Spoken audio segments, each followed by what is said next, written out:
you need an excuse to smile today? Welcome to Daily Delights, your daily dose of tasty tidbits that will get you revved up for the If I could be great at one thing, I wish that I could sit in front of a mirror or a makeup mirror in general and spend more than just 20 minutes to a half hour looking at myself. The internet never forgets, and that's the part nobody wants to talk about when the cleanup starts. Videos disappear, posts get deleted, accounts get scrubbed clean, and whole chapters of someone's past can look like they vanished overnight. But that illusion never lasts. Once something touches the internet, even for a moment, it leaves a footprint that doesn't fade. Screenshots get saved by strangers, clips get archived by people you've never met, and old interviews have a funny way of resurfacing years later when the timing couldn't be worse. And when they resurface, they don't whisper, they scream. That's exactly what's been happening with Erika Kirk. Over the past year, older clips of her have been quietly floating back into circulation across social media. Not in some big announcement, not in a flashy drop, but piece by piece. And a random interview here, an archived project there, a forgotten appearance suddenly popping up on someone's timeline like a ghost from the past. And every single time one of these clips resurfaces, the reaction is the same: pure disbelief. People don't just watch them, they stare, they rewind. They watch again because what they're seeing doesn't line up with what they've been told to believe. The disconnect is jarring. I do think it should be legalized, so just take this miniature journey with me for just a second, and instead of looking at the negative side, let's look at the positive side real quick. After watching several documentaries, I do think it should be legalized because it not only has some remedies to some modern-day medicines that we use, but it also can be taxed, so we can get some extra stimulus money, just a thought. And on top of that, I think that as our country is evolving and things are happening around the world, we really need to start taking into consideration just some alternatives to things. So I think we need to see both sides of this. So open dialogue, I'm all for it. The person on screen feels like a completely different version, and that contrast hits people right in the face. It's so sharp that many viewers immediately jump to denial mode. They start saying the clips must be fake, edited, taken out of context, AI-generated, anything to explain away what they're seeing. Because accepting that both versions exist at the same time is way more uncomfortable. Well, but here's where that argument falls apart. These clips aren't rumors. They aren't deepfakes. They aren't stitched together by trolls looking for clicks. The footage is real. It's unedited. It comes straight from her own past, recorded long before anyone thought it would matter again. No filters, no dramatic music, no outside commentary needed. Just her on camera, saying and doing exactly what she did back then. And that's why it's hitting such a nerve. Because once those clips resurface, they raise questions that can't be brushed off. Questions about consistency, about authenticity, about how much of the current image is real and how much of it was carefully rebuilt over time. People aren't just reacting to the footage, they're reacting to the gap between who they were shown and who they're now seeing with their own eyes. And that kind of discomfort doesn't fade quickly, especially when the receipts keep resurfacing. Because way before politics, way before activism, and way before the faith-heavy image she's now wrapped in, Erika Kirk was living a completely different life. Back then, she wasn't standing on stages talking values or presenting herself as some polished authority figure. She was chasing cameras, attention, and opportunities wherever she could find them. Beauty pageants, modeling gigs, TV auditions, anything that might crack a door open and put her face on screen was fair game. I have respect for the individuals that are in the pornography industry, not because they're degrading women or anything like that, but because that's their field and they are professionals. So I give them credit for being able to have a job and make money and stimulate the economy that way. But I think that there needs to be a way to shield it from the overall public, such as the kids, keep it away from them. But in general, that's a tough one. I'd really have to say that we live in a free country, so if you want to watch it, turn on your pay-per-view. If not, then why don't you turn on something else that's a little bit more G-rated? Just a thought. In 2012, she stepped into the pageant world as Miss Arizona and made it all the way to the national level. Like most contestants, she sat through filmed interviews meant to show off her personality, values, and ambition.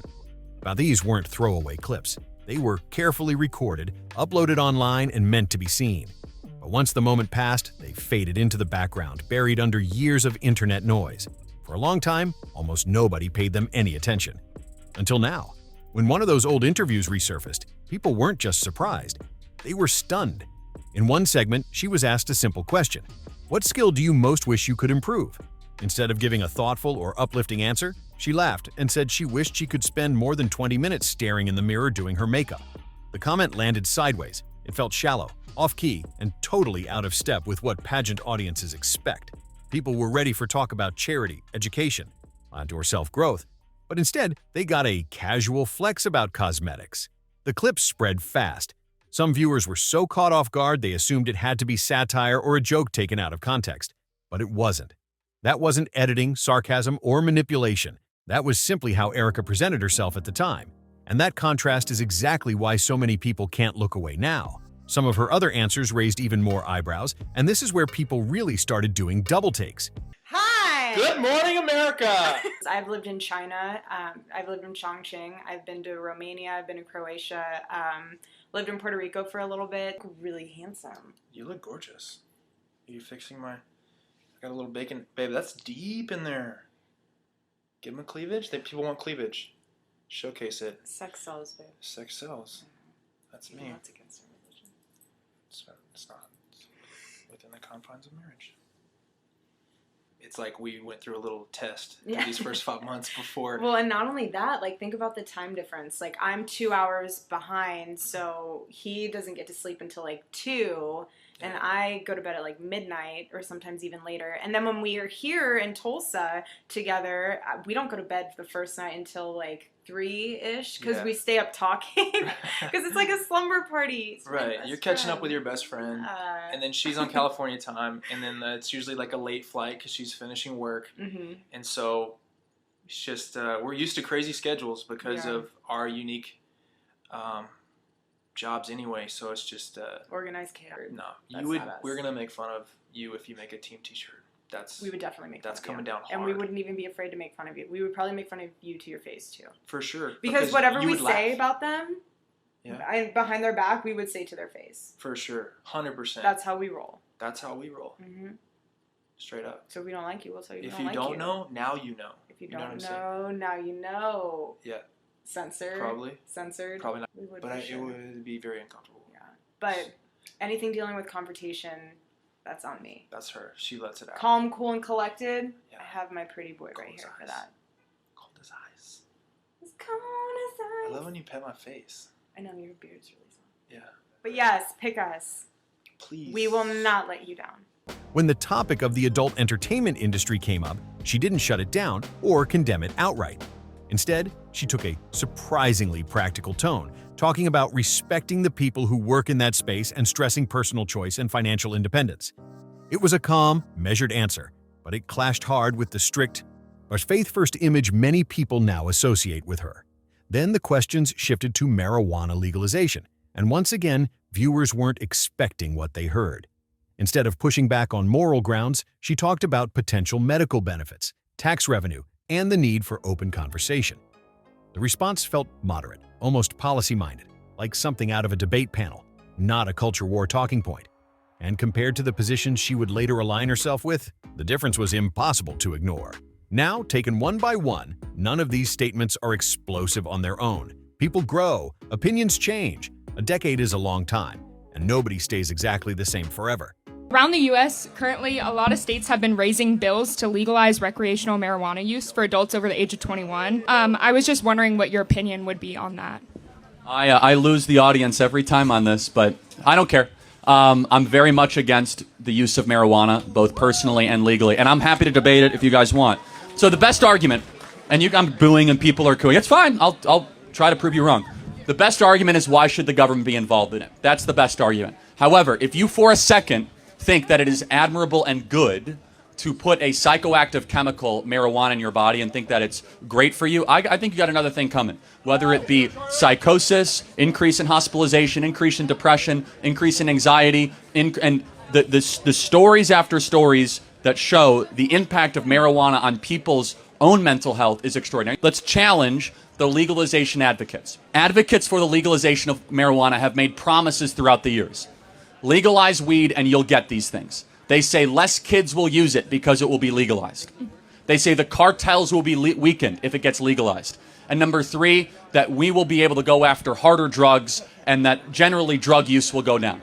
And then finally, crime will go down. In every state where it's legalized, we have seen more kids use marijuana, not less kids use marijuana. The cartels are richer and stronger and more profitable than ever before. Drug use across the country has gone up, and it has not resulted in safer marijuana being consumed. The black market is actually stronger than ever. So almost every single lie, and crime is also going up. And by the way, I think I smell weed right now. It's disgusting. And almost every single lie they've told us has been proven incorrect. But that's not what really grabbed people's attention. What stood out was the contrast. The Erika in those clips came across as relaxed, casual, and tuned into lifestyle and entertainment culture. She sounded unbothered, flexible, and very much in the moment. The Erika people see today, though, presents discipline, moral certainty, and tightly controlled messaging at every turn. It doesn't feel like a gradual evolution or a slow shift in beliefs. It feels like a hard reset. And when the gap between past and present looks that wide, people start asking questions. Not quietly either. That kind of transformation doesn't just spark curiosity, it sparks suspicion. And it didn't stop with pageant footage either. Once people started pulling on the thread, a whole trail of old projects and appearances came spilling out.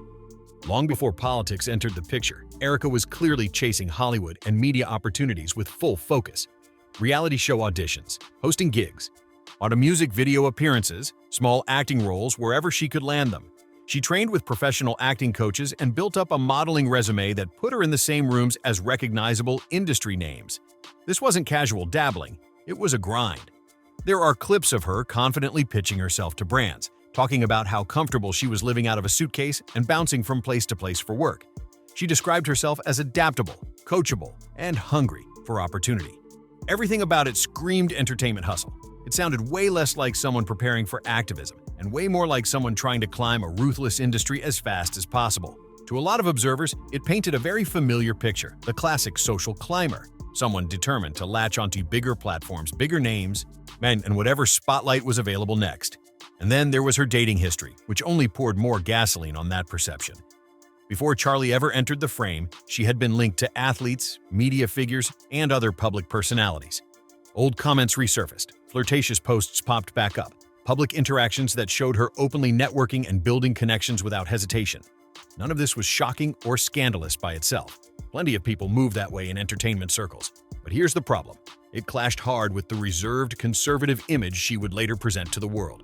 The tone, the energy, the ambition.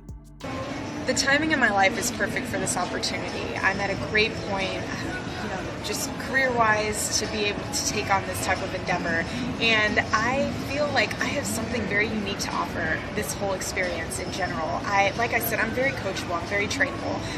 And I'm the type of person that I don't need all the time in the world to get ready. If you say you got to be on a plane in a half hour and you have to pack your stuff and go, I'm on it. I'm kind of like a gypsy. I don't mind living out of a suitcase. I'm used to it, and that's something that I'm okay with. So traveling, I love it. I'm all for it. I'm up for anything. I want to learn. I want to be able to use this opportunity and harness all the things that I can learn from it and be able to just inspire people. Like, how cool of a chance it is to be able to work with Diane and her brand. And that's why I want to use this opportunity to inspire, to be able to make a difference, and to work with Diane and a brand that does that. It all felt like it belonged to a completely different chapter.